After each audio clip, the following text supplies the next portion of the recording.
Put back the blue tick on your WhatsApp. Like, just put it back, man. Because there's something you're hiding. It's so subtle. It's so quiet. But it does say something about character. When you're hiding the fact that you've seen someone's story or someone's message, like, that info is benign. That information is not that important. It does not affect your life in any real way. Except you're trying to hide something, and most people who are trying to hide something are just generally dishonest. You know when they say real recognize real? But a real person is just someone who is sincere, whose hands are open. There's no scheming behind. There's no shady dealings. There's no concealed emotion and bad mind. That's just a real person, somebody who doesn't just have any extra layers that may hurt you, that they're keeping away from you. That's a real person. And as you go through life, if you want to be honest and be an open, you want to be honest and transparent with people, you can now begin to discern and tell transparent people from shady people. And so when you deal with somebody once, 2, 3 times, you interact with them, you can tell somebody who is tilting towards that side of, look, I'm transparent, open book. If you're real with me, I'm real with you. You can tell those people. And you can also tell those who, if they get a chance to cheat you or to scheme behind you or to use you in a negative way, you will also get, with enough experience and discernment, you'll be able to spot those people. So it's kind of like this real people radar where, the shady people will not always be obvious, but with enough interaction, you can tell. Same thing with the real people, with enough interaction, we can tell. So back to the blue tick.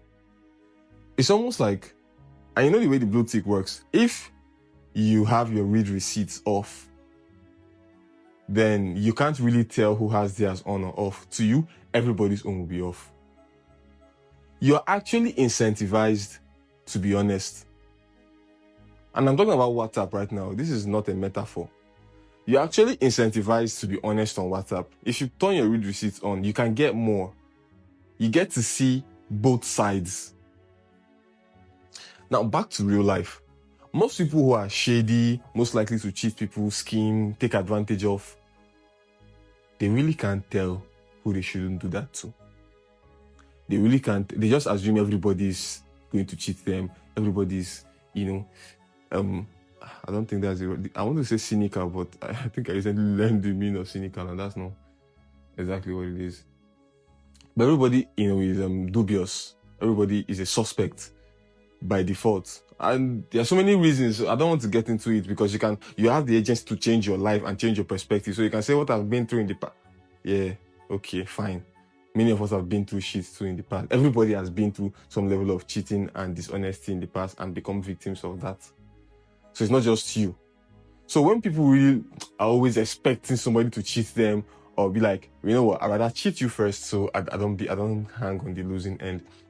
They don't see both sides. They don't see the honest, transparent, real people and are able to differentiate them from the shady people because they are shady. So all they think about is just is to open eye and be looking for who they can eat from. They cannot discern okay, this guy, I know that with this person, if I invest honesty and truth and everything, it's going to turn out well because he's that kind of person too. In fact, I will be disappointed in myself if I let this guy down. If I cheat him, if I'm dishonest, if I leave out information, if I'm not transparent, I'll be disappointed in myself because I know how disappointed I'll be if he did the same thing. I used to work for somebody that was always thinking shady. I must have mentioned it on the podcast before.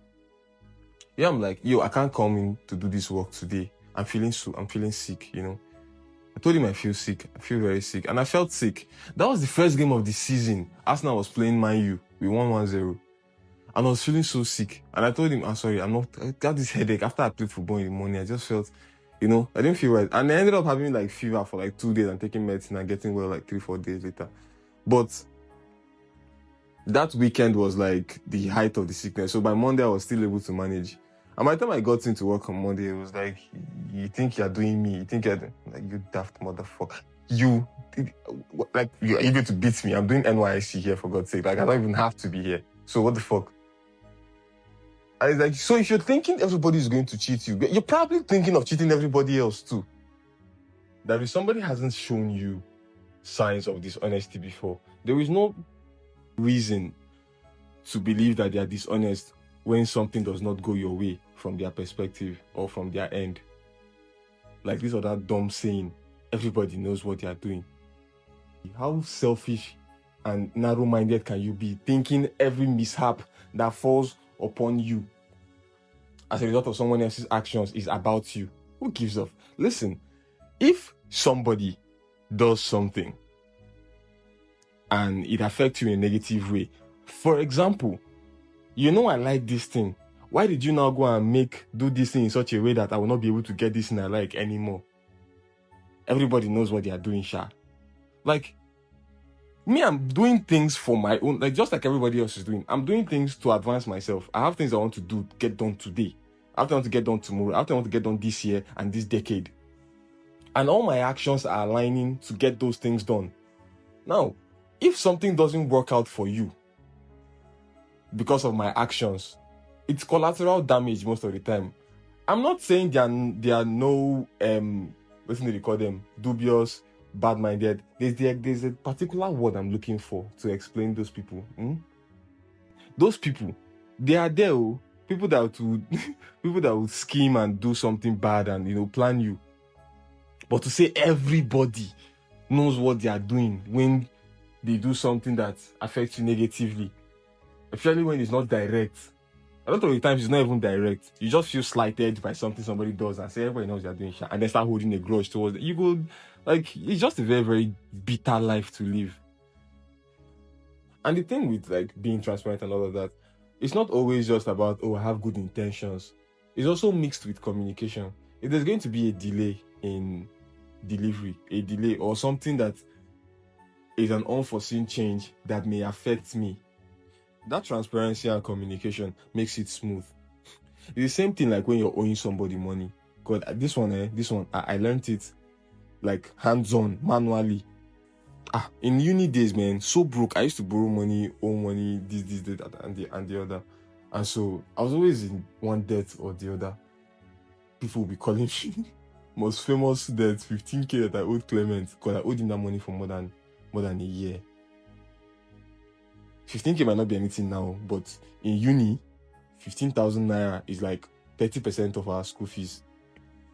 And yes, due to my gambling, I had lost my school fees. And my friend, Clement, who is still my very tight guy till today, he's always been a baba. He was a baba then, he was earning money. And one day he just woke up and said, look, I cannot look at my guy not have his school fees complete and exams are coming. What's how much is left to complete your school fees? I told him. And he counted that money, 15,000, and gave to me so I could complete that payment. Oh God, I felt like crying that day. I must have even cried because I'm easily moved to tears. It's just that I don't like to put myself in situations that make me emotional because I know I'll shed a tear or two. But, I was a defunct boy. I still had my gambling problem. So I still never had the money to pay him, even if I told him when I'll pay him. Because he asked me, okay, when will you, no pressure. Just tell me when you'll be able to pay. And I told him when, and the time came and went, and I didn't pay. And the next one came and went, and I didn't pay. It was so frustrating for us that time, So frustrating for us that time. But thankfully, we got through it. And at this point now, we know money cannot spoil our friendship.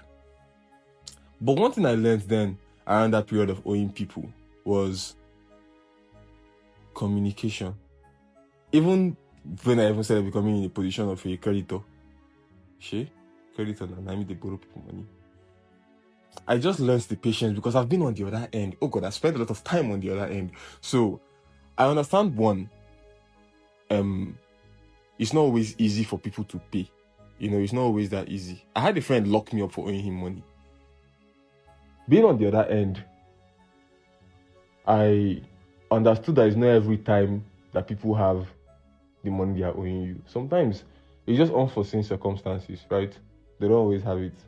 And so, being a creditor now, I used to always wonder, if somebody delays my payment, I used to always wonder, maybe he doesn't have it.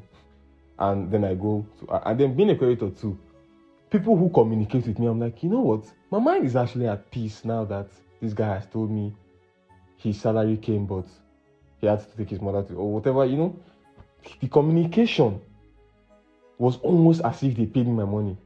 Like, that's how effective it is. It's almost as if just by somebody supposed to pay you your money today, instead of sending it, he calls you and tells you, look, I'm not supposed to send your money today. I'm not supposed to send it tomorrow, which is even better.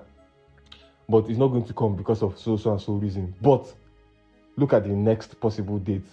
So please, let's look forward to that date. I'll make sure I get everything done by then. You get it done by then, no harm, no foul. I can't even not trust you or say next time you ask, I won't give because you defaulted. Because you were honest, It can almost count. So being in situations where I still now owe money, right? Having experienced this other side of the issue now, I know how to navigate debt. Like, it's not a big deal. Sometimes you need money from other people, but if you're a dubious person, you're more likely to just behave as if you're not owing money. To just behave as if today wasn't the deadline. And that's what pisses people off when you owe them. Oh, by the way, the friend that locked me, I was incommunicado, back to back, picking every call. Still didn't help. So this is to say it's not everybody to work with. Some people, they will still show you shaggy for owing them money, or you should better be paying up when you say you pay up, or arrange your finance in such a way that you will not need to borrow money. Hey guys, this is Shiri from Good Living Social Media, and we have a favor to ask of you. We post your comments on our Instagram every Saturday. We want to encourage you to leave your thoughts on every episode via any convenient channel for you. That way, listeners can tell what fellow listeners think about a topic. Bye.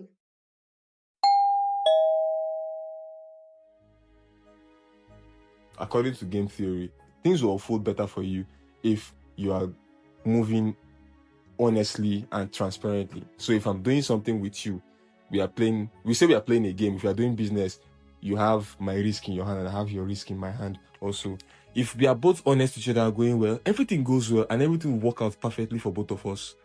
But if in any case, one person defaults or one person shows dishonesty or one person tries to steal or cheat, things will unfold better for me if I retaliate immediately. Which is basically, in real life, it means there should always be consequence for negative actions taken against you. Revenge, and revenge quickly.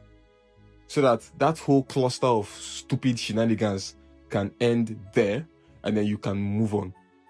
In a nutshell, follow people with empathy, with a certain degree of trust, but I think that all that comes with the empathy and love that you show strangers. So follow people with empathy and be ruthless in retaliation.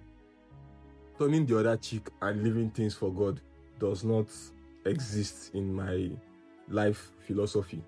So just live your life such a way that your mind is at peace, your water is clear, you stay away from unnecessary drama and all of that. Just keep your water clear and live nice. And trust people, be empathetic, do the game theory method.